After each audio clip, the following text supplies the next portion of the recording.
Hi, Spark Kids. Okay, we are going to continue today with another parable.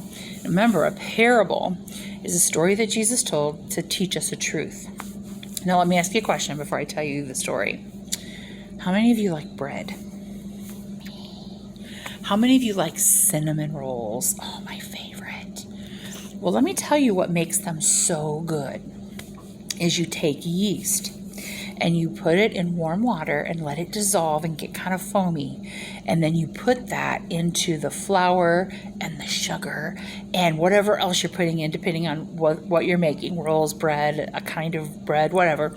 And you put that in and you let it sit. You stir it all together and then you let it sit.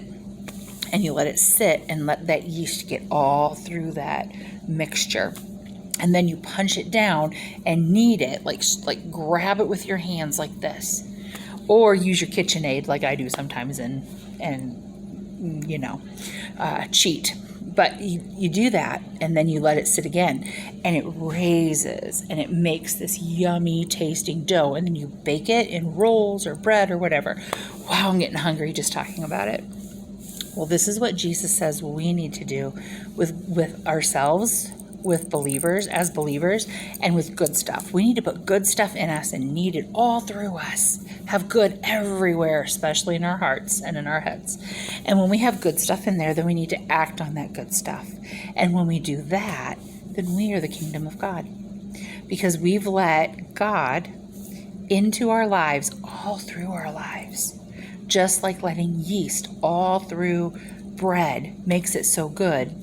If we would be all through the world with our good stuff all through us, and then we go all through the world and do good stuff, oh my goodness, things would be great. And that's what Jesus is saying. We need good, so we need to be like yeast that goes into a bread and spread and grow good things.